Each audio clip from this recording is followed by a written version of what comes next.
Alright, we're now headed into part 3. I don't really have any housekeeping stuff for you this time around, so let's just dive right in. The Isle of Pingo Pongo. And right away we are back into the Censored 11. Anyway, if you're able to put aside the designs of the African villagers, this one's a fun parody of those old travel catalogs. Like I said before, Tex Avery works best when he's basically given free reign to do whatever he wants, and that's what this is. A series of gags that are centered around one idea rather than any real plot. Porky the Fireman. Frank Tashlin's more cinematic style really serves this cartoon well, and the fire is well animated and well shot. And for the most part, the gags in this one really land, including a really clever shout out to Buster Keaton with the falling wall. Catnip College. The music's kind of pleasant while you're watching it, but it's shockingly lacking in the gag department. Although admittedly, I do kind of like the idea of the teacher just putting one student in the dunce corner and then just leaving him there all night. That is just so mean that I enjoyed it. Porky's Party. This is one where the core idea itself is funny and lends itself to some really funny ideas, but its own pacing kinda undercuts its premise. The part of the cartoon where the top hat gets stuck inside the penguin's head just goes on for way too long. Have You Got Any Castles? Probably the best of these book covers come to life at night cartoons so far. This is one where the energy and the rhythm just flows together unbelievably well, making for a real fun time, and thankfully the gags move at such a fast pace that if a joke doesn't land, it doesn't linger on it, it'll just move on to the next one. Love and Curses. I'm really enjoying these opening forwards so far. They're just a lot of fun. Also, gotta love how the narrator is telling what happened to his wife even though she was literally there when it happened. Also, I thought we were done with these villain kidnaps girl cartoons, but I guess not. I guess it's kind of interesting to see what would happen to these girls if the villain actually managed to get away with them, but that and the opening card are all this cartoon has going for it. Cinderella Meets Fella. This one's a passable parody, with the antics with the fairy godmother being pretty fun, but it slows way down once it gets to the ball. Porky's Spring Planting. What's perhaps most shocking about this one is the thoughts of Porky's dog, which are used to take cynical pot shots at the American political landscape of the era. Not all these gags are great or genius or anything like that, but this is still an above average, solidly executed cartoon. Porky and Daffy. The return of the pairing of Daffy and Porky, and what a return it is. And with something that's actually pretty close to their more well-known dynamic than in the first cartoon together. A lot of the boxing gags are actually a lot of fun, especially when compared to Warner Brothers' previous boxing cartoons. Probably because we have Daffy at the center this time. The Major Lied Till Dawn. The best joke in this one is the elephant trying to remember something, even if they have to ruin it by explaining the joke that an elephant is supposed to never forget. Anyway, there's a few decent jokes in here, and a few racially insensitive ones too, which is par for the course. Holy Smoke. A shockingly ahead of its time anti-smoking PSA that manages to work in some really enjoyable and trippy, almost nightmarish animation in there for good measure. And even taking some inspiration from Pigs as Pigs while it's at it. This probably feels the least like a Looney Tunes cartoon so far, but I don't mean that as a negative by any means. A Lad in Baghdad. The clever pun in the title is the best thing about this one. Cal Howard and Cal Doughton are desperately trying to tell their own version of a Tex Avery style cartoon, but without the same energy.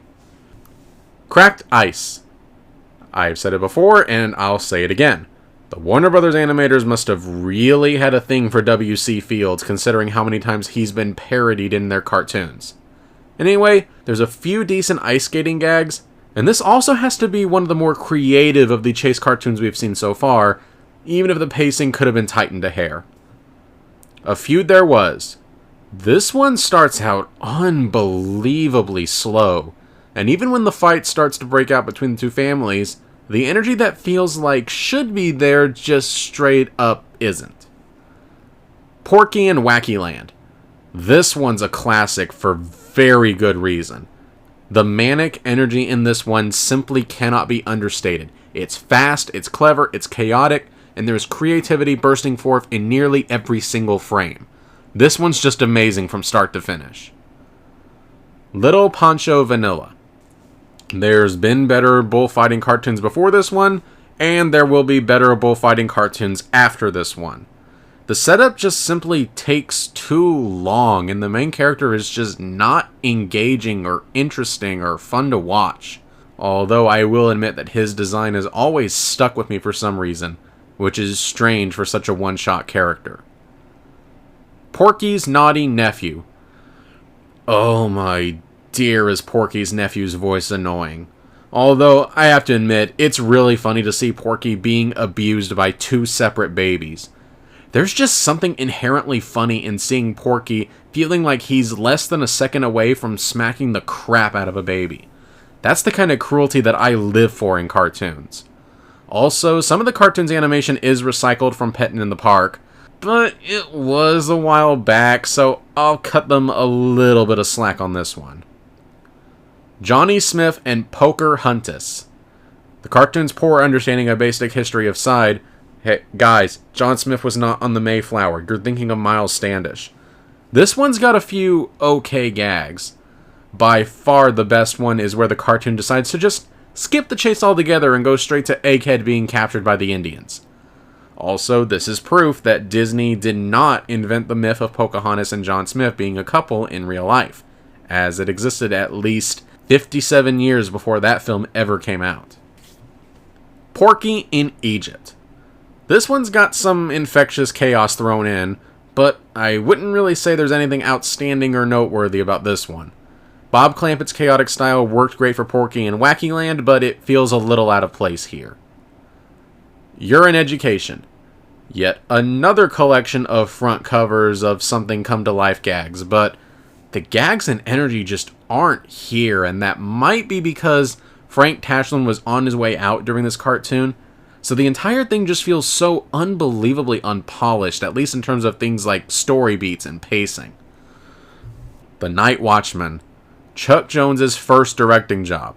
And while yes, there is definitely a cutesy quality to it that will unfortunately plague many of his early cartoons, there is still an underlying meanness and cruelty to this one as we watch the poor young kitten basically being used as a punching bag by a bunch of rats. The Daffy Duck. Old school Daffy Duck as a doctor. That image alone is hilarious, and the execution is just as hilarious. Porky may not make an appearance until more than halfway through, but given we're spending it watching Daffy Duck, I think it's time well spent. Daffy Duck in Hollywood. More Daffy hijinks, and as expected, they're done very well. And the ending punchline is hilarious, and what can only be described as probably the first YouTube poop in the history of ever. And I love how this cartoon takes a subtle swipe at the dull, repetitive Hollywood melodramas of the era. Porky the Gob. I don't know, I just found this one kinda dull and repetitive, and gags that feel like they should have worked, like the bullseye gag and the cigar gag, just weren't hitting like they should have. Count Me Out.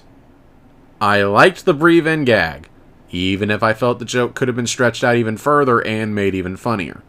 But after watching Porky and Daffy, the boxing gags in this one just felt incredibly tame in comparison. The Mice Will Play. That has got to be one incredibly small block of cheese if it's inside the mouse's stomach. Anyway, this one's got some appropriately mean moments, and while yes, it does really seem like the cat is taking his sweet time getting involved, the really funny ending punchline involving the cat makes it worth it in my opinion. The Lone Stranger and Porky. Ride Him Bosco did the same basic premise a lot better and with much better gags. You could have literally replaced Porky with some random generic background character, and you'd pretty much lose nothing. But for what it's worth, I did enjoy some of the narrator's quips. Doggone Modern. Chuck Jones hasn't quite mastered his comedic timing yet, But there are some hints of comedic inspiration just waiting to come out, like the dog getting caught in the violin, but overall, this one just didn't do a thing for me. It's an ill wind. The way these gags build on top of and feed into each other is just great, and it leads to some truly great moments with some well-timed slapstick. Also, Disney is very clearly inspired by the one kid duck in She Was an Acrobat's Daughter, and given how he was the best part of that cartoon, I'm all for it. Amateur Night. The sword in the basket joke is easily the best joke in this entire cartoon, which is otherwise pretty banal and completely lacking in energy. Robin Hood makes good. There's still a cutesy element to Chuck Jones's work, but there is at the very least a cynical edge to it hidden underneath all the cutesy animals. But the pacing still needs some work. Porky's Tire Trouble. This one's definitely got some creative animation when it comes to the dog turning into rubber. Unfortunately, it takes more than half of the runtime to even get to that point. Gold Rush Days. This one contains the first instance of the sucker gag that I can recall. Other than that, the gags here are fine, but nothing to write home about. And there's a song near the middle that honestly could have been cut and you would have lost nothing. A Day at the Zoo.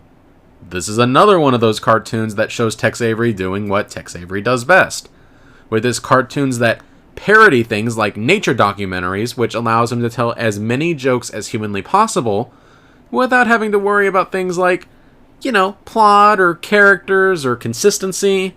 These are just a lot of fun, and I hope to see a lot more of them. Porky's Movie Mystery. This is literally the only adaptation of The Invisible Man I've ever seen that actually includes the detail from the book that any food that the Invisible Man eats is visible in his stomach until it fully digests. So that's actually a really neat detail that almost makes up for this cartoon's utterly sluggish pacing. Presto Changeo. You can see the seeds for Bugs Bunny in here, in that there's a rabbit who is something of a trickster, including one instance where he kisses his opponent for no discernible reason. And I actually do appreciate that most of the cartoon is done without dialogue, which, again, Chuck Jones would continue experimenting with the Coyote and Roadrunner cartoons, but this still isn't as hard-hitting or as mean as I feel like it should have been. Chicken Jitters. This is another one of those that feels like one of those cartoons from the Harmon Ising era. And what I mean by that is that this one has a few mediocre farm-based gags, followed by a last-minute climax that comes completely out of left field. The ending punchline is easily the best gag, but that's about all this one has to offer. Bars and Stripes Forever.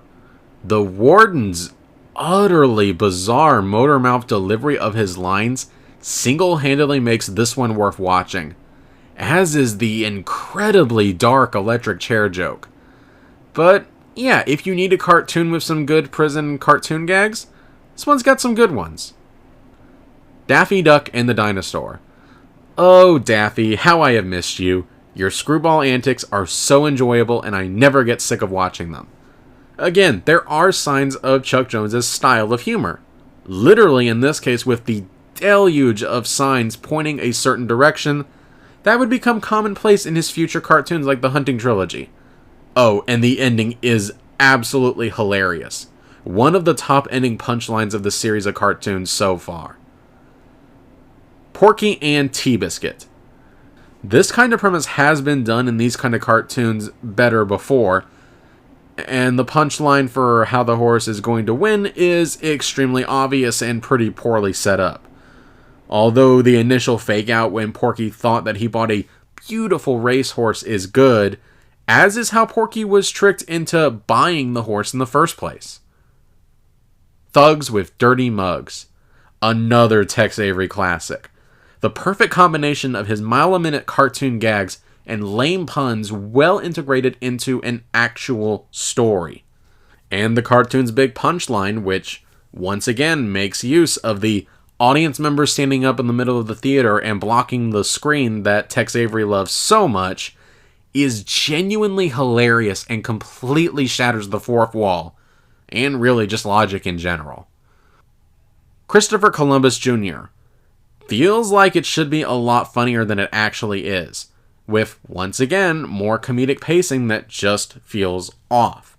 For example, the gag where Porky asks his crew if they're men or mice, kind of a standard setup for a punchline, but it simply takes too long for them to transform into mice. So it's not a surprise, and therefore they're unable to stay ahead of the audience.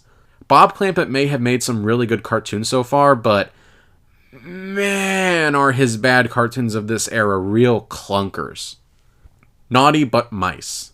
The first appearance of Sniffles the Mouse, a character that was clearly meant to be another potential Looney Tunes star like Porky and Daffy, but was just boring. Kind of like this cartoon. You would think that a cartoon with a plot of a mouse and an electric razor getting drunk would be wild, over the top, but I cannot understate just how bland, poorly paced, and monotonous this cartoon is. Believe It or Else. Some very hit or miss gags.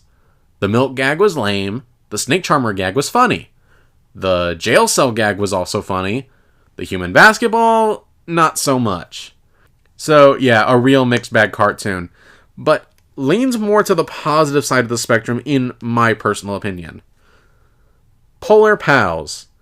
I don't know about you, but I did not need to see Porky Pig taking a shower completely uncensored. Okay, in all seriousness, this one's got some really good gags. I don't know why, but the keep off the grass gag really got me. It's got some wonderful energy, and it's briskly paced. It's got its nice, pleasant moments with a few cruel jokes thrown in for good measure.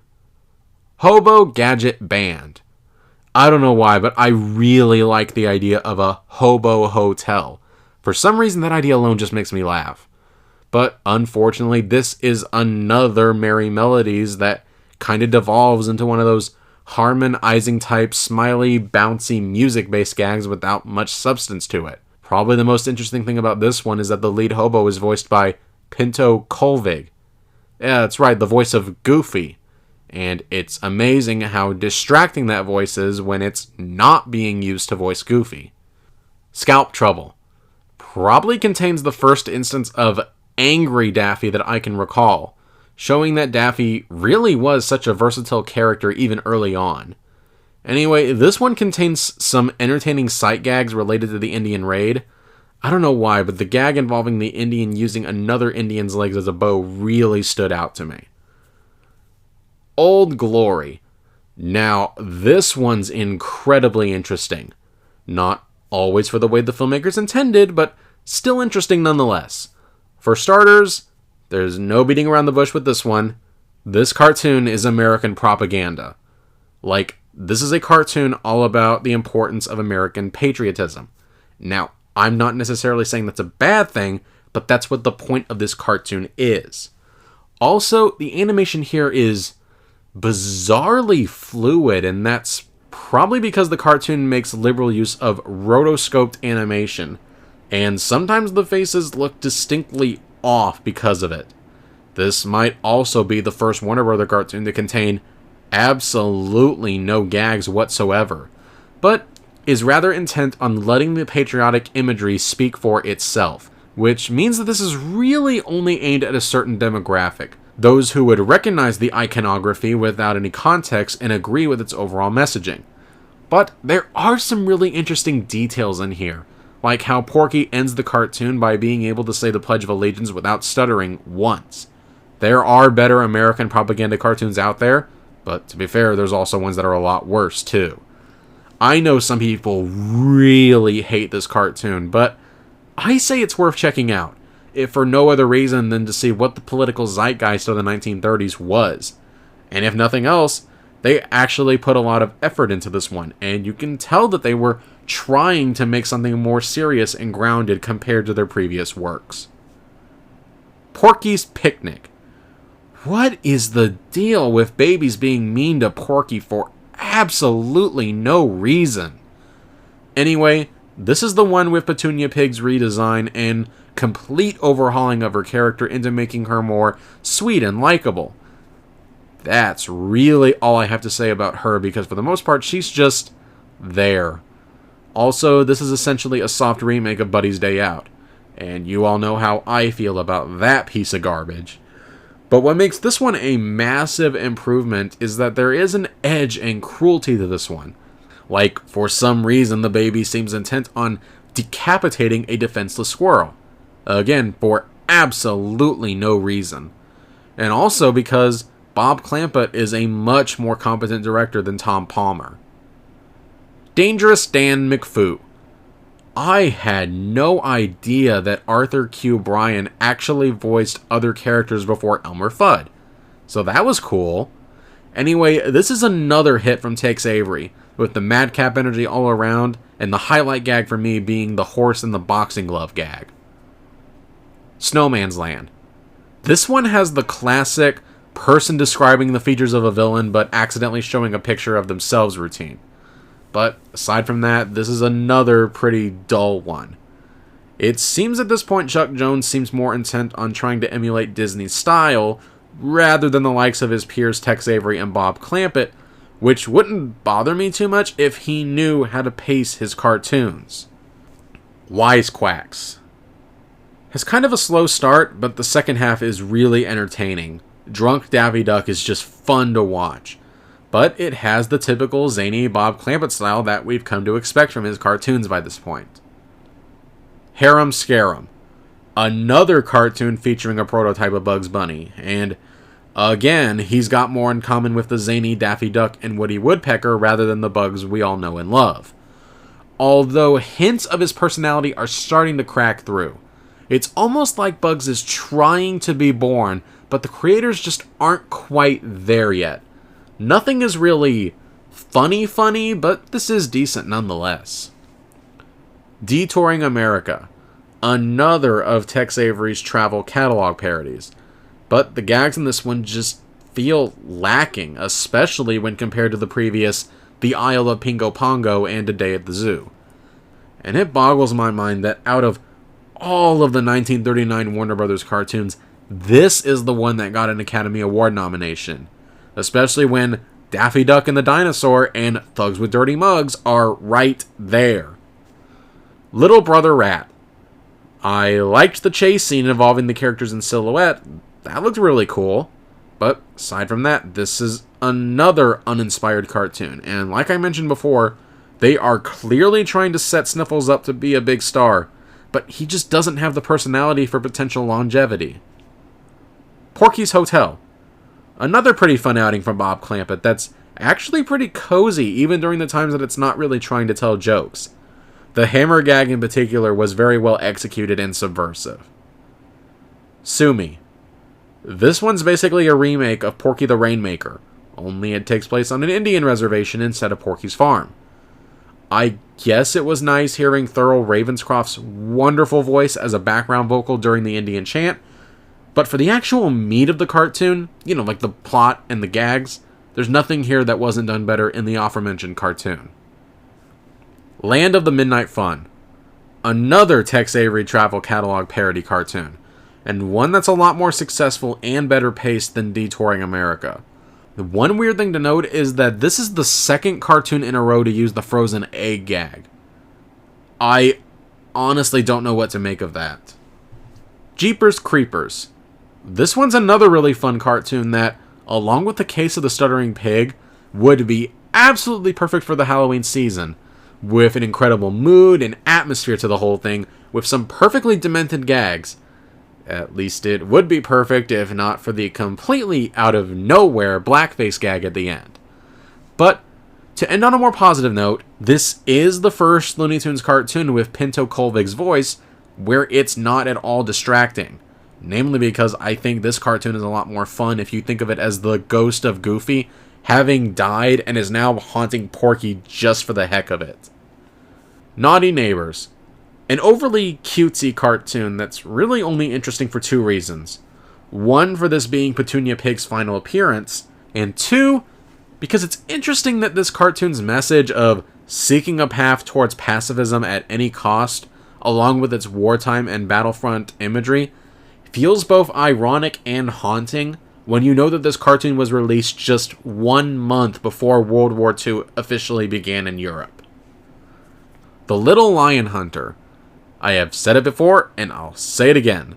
Chuck Jones's early cartoons are paced so poorly. And this is yet another example of him basically trying to copy Disney's style.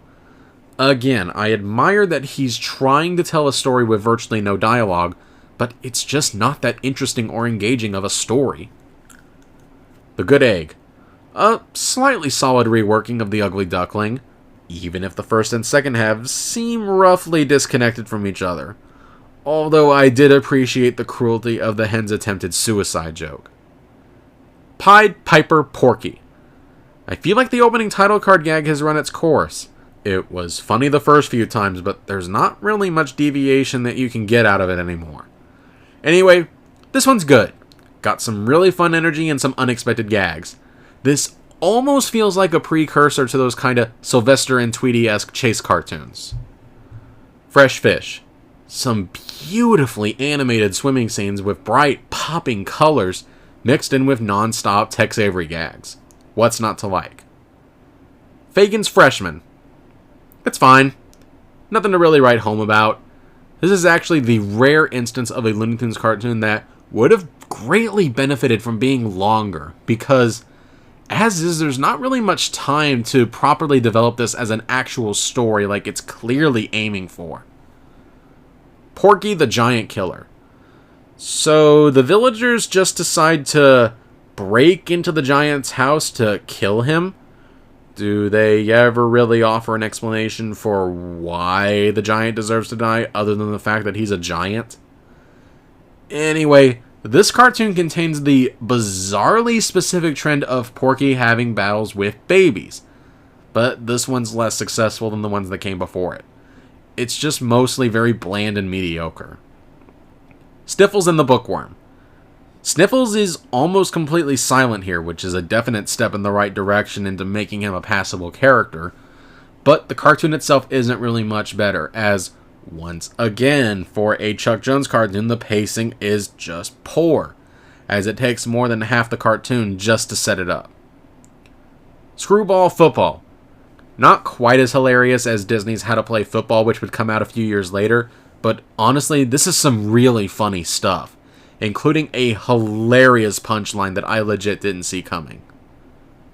The Film Fan. The numerous and pervasive puns in this one are so dad-jokey that I have to give it props that it went with them anyway, regardless of how lame the jokes actually are. Also, I am pretty sure they wouldn't have been able to get away with the bloodstream joke if this cartoon wasn't in black and white. The Curious Puppy. And here we are, the final Warner Brothers cartoons of the 1930s. And this isn't a terrible one to end a decade on, as it's more or less a more successful version of Doggone Modern. It's not really laugh out loud funny or anything like that, but this one does manage to work with some low-key charm. Porky's Last Stand. Another fun cartoon with good energy and good gags, even if the title is a bit of a misnomer, as it's more about Daffy trying to locate some hamburger meat for a customer. The Early Worm Gets the Bird. It's got the blackface stereotype jokes that a lot of cartoons of this era did, but without the blackface, so hooray for small blessings, I guess. This is another one of those Tex Avery cartoons that doesn't really feel like a Tex Avery cartoon, feeling kinda low-key and even kinda lacking in the gag department. That being said, it does pick up a bit with the bird and the worm's chase and the fight with the fox. Africa Squeaks. Bob Clampett does his take on the Travelogue parody gags that Tex Avery was known for, and he's actually pretty successful with some truly great and hilarious moments. Aside from the blatant and pervasive usage of blackface for the African villagers.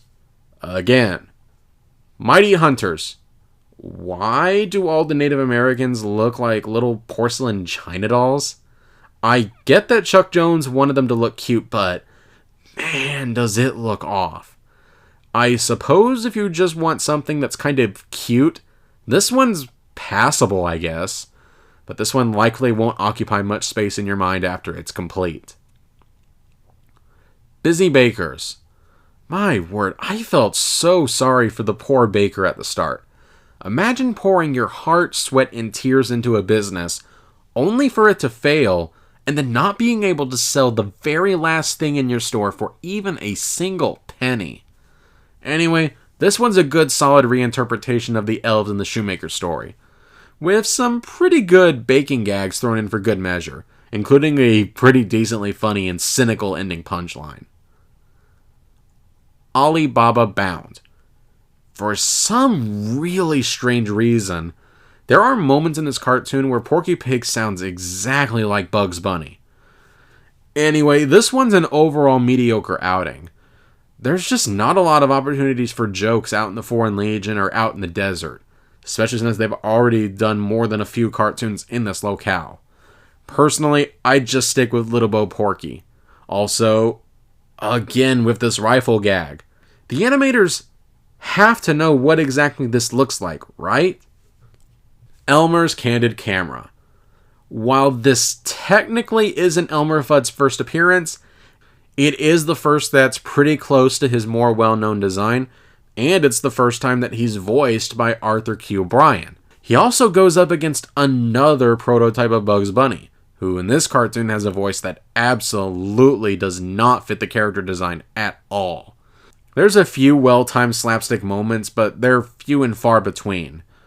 This one's more interesting for its historical value rather than an actual short, but it's fine, I guess.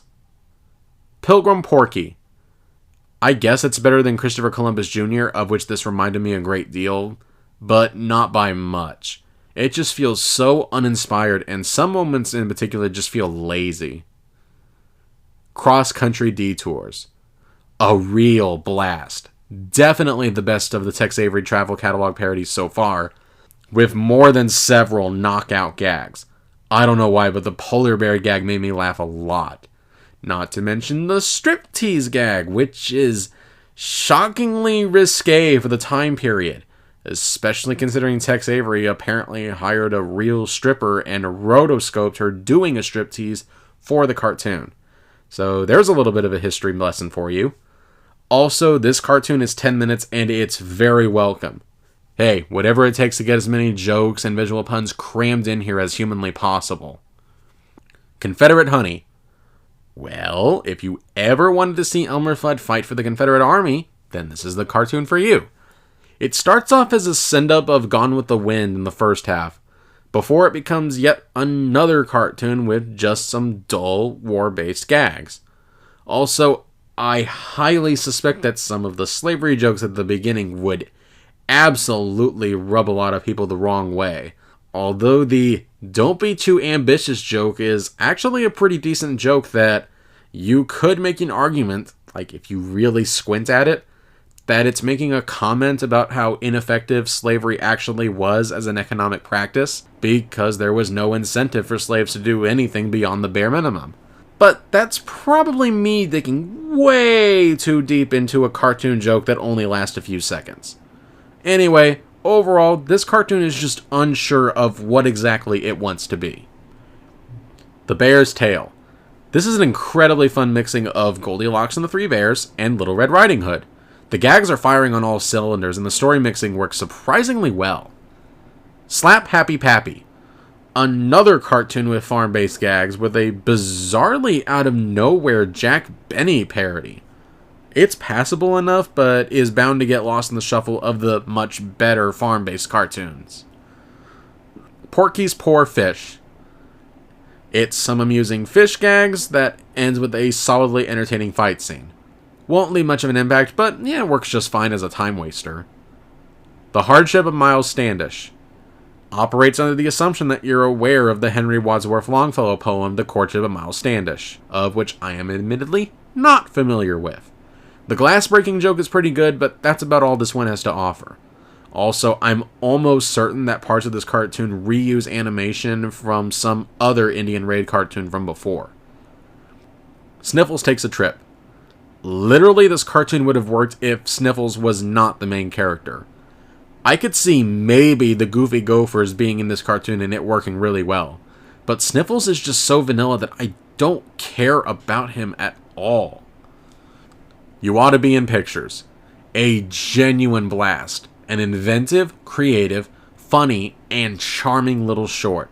The mixture of live action and cartoon characters is, okay, not as convincing as something like Who Framed Roger Rabbit, but it seems almost unfair to compare the two when the latter was released almost 50 years later. For the time, this is actually really darn impressive. And thankfully, this isn't just a gimmick cartoon either, like it so easily could have been.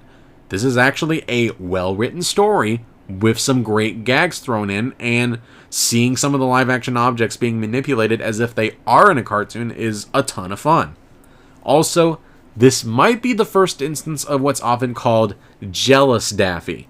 The Daffy that desperately wants to be number one in Warner Brothers, but is often second fiddle to the real number one star. It just so happens to be Porky Pig in this cartoon, as opposed to his future rivalry with Bugs Bunny. We also get to see some of the behind-the-scenes people that, up to this point, have just been words on a screen. Most prominently, producer Leon Schlesinger actually making an appearance as an actual character, playing himself. And that aspect of the short as a historical artifact is also pretty fascinating on its own. This one is just so fantastic from whatever angle you slice it, and it's one of the truly incredible Looney Tunes shorts. A Gander at Mother Goose. Mostly a series of marginally amusing gags surrounding Mother Goose nursery rhymes, in a similar vein to Tex Avery's Travelogue parody cartoons. None of them are great, but it gets the job done. Tom Thumb in Trouble. I wasn't originally a fan of this one, mostly because I felt like Chuck Jones was trying too hard to copy Disney's style. But now, having seen some of his lesser cartoons of this era, this has really helped me put this cartoon in perspective. This one's actually got some real charm to it, and it actually tells a story. Like an actual story with real drama and real stakes in it. The Chewin' Bruin. The pacing in this one is so off-kilter, as it takes more than 2/3 of its runtime to even get to the main conflict. There's a few amusing gags, but nowhere near enough to elevate something this poorly constructed. Circus Today. About average Tex Avery gag cartoon. Some good stuff in here. I don't know how, but the "don't feed the animals" gag is still able to remain fresh enough to me that I still find it funny despite knowing what the punchline's gonna be. Little Blabbermouse. Imagine the voice of Tweety talking really, really fast and not shutting up. That is exactly what's in store with Little Blabbermouse. Let's just say it's no wonder that he went nowhere as a Looney Tunes star. Aside from that, this is mostly just a bunch of puns that have been done better in other previous cartoons. Porky's Baseball Broadcast. Lots of fun baseball puns, with Porky's entertaining commentary in the background. The blind umpire gag in particular made me laugh hard. The Egg Collector. What is this, Sniffles' 5th cartoon and they're already recycling plots? This is basically the same as Little Brother Rat, but without the silhouette chase scene, so this one is particularly worthless. A Wild Hare. And now, for the moment you guys have been waiting for. I know I certainly have. The official first appearance of Bugs Bunny. And man oh man, is this a treat. Tons of incredible gags, perfectly paced, and the character of Bugs has been fully realized here. He's got the absolute pitch-perfect balance of zany, but also laid back at the same time that makes the character so much fun. The dynamic between Bugs and Elmer is also fantastic, and it's no wonder why the two would be paired so often in future cartoons. While other cartoons would do this dynamic better, I don't think it can be overstated just how much of a breath of fresh air and just how groundbreaking this cartoon is in terms of what's to come. Ghost Wanted. I guess if you need something Halloween themed that's not too scary for little kids, this one will do the trick. But aside from that, this one doesn't really have all that much to offer aside from some nice atmospheric backgrounds. Patient Porky. Kind of a less funny version of the Daffy Duck, but still enjoyable. The "don't give a hoot" gag in particular made me laugh pretty hard. This also might be the first instance of the "do not open until Xmas" gag being used. Ceiling Hero. Another of these Tex Avery documentary parodies that throw whatever joke at the screen and hope that something sticks. It's alright. Nothing great, but it's got a few chuckle-worthy moments. Malibu Beach Party. Another of these cartoons that lampoons the celebrities of the era. Hey, at least the other cartoons of the sort had other kinds of jokes to keep you invested, but this one seems to think that just having celebrity caricatures in and of itself automatically makes what's on the screen funny. It does not. Oh, and Jack Bunny, who is not a bunny, so I don't know why he's called that in the cartoon, but whatever, treats his black servant like crap for absolutely no reason, and for some reason that's supposed to be funny. Calling Dr. Porky. And just like that, we're right back to another hospital cartoon. Only this time, Porky's the doctor instead of the patient. I don't know, it really feels like they should be getting more mileage out of the hospital gags, but they're just not landing as consistently as it feels like it should be. Stage Fright. Another pretty bland Chuck Jones cartoon with a few amusing moments, but also some poor timing and pacing. I just don't have much to say about this one. Alright, part 3 is now done. Compared to part 2, the cartoons have actually gotten marginally better, as the styles from each of the directors has become a little more refined, and they got more comfortable. So there is a bit more polish with what they're producing. However, Chuck Jones in particular has had some wildly inconsistent cartoons in terms of quality so far, with some of the most sluggish pacing of this era, and putting more of an emphasis on being cute rather than actually trying to be funny. But still, given that we know he's going to wind up creating some of the Looney Tunes' absolute best cartoons during its heyday, it's interesting to see his origins, no matter how bland a lot of his early cartoons are. But yeah, overall the cartoons are very steadily improving, despite the odd hiccup every once in a while. Interestingly, this was also the period where the difference between what constitutes a Looney Tunes cartoon and a Merry Melodies cartoon began to blur, a distinction that's basically going to vanish once both cartoon series start being produced in color. That has nothing to do with the quality of the cartoons, I just think it's interesting. Now, for the upcoming part 4, we're going to dive further into the 1940s, which, of course, means World War II is going to start making its presence known pretty quickly. Behind the scenes, we're going to see Tex Avery, one of the pioneers of both Looney Tunes and just cartoons as a whole, leave to go over to MGM, and one of the animators, Norm McCabe, being promoted as director. With these cartoons, we're going to see the first appearances of Cecil Turtle, Henry Hawk sans Foghorn Leghorn, and Tweety Bird sans Sylvester. And after seeing one cartoon with Bugs Bunny so far, we're going to start seeing a lot more of him as they try to further refine his personality into the lovable rabbit that we all know and love today. And yeah, I guess that's it for now. Thank you so much for watching. If you want to be notified of when part 4 comes out, make sure you subscribe so that you don't miss it. Anyway, have a good day, and I'll see you next time.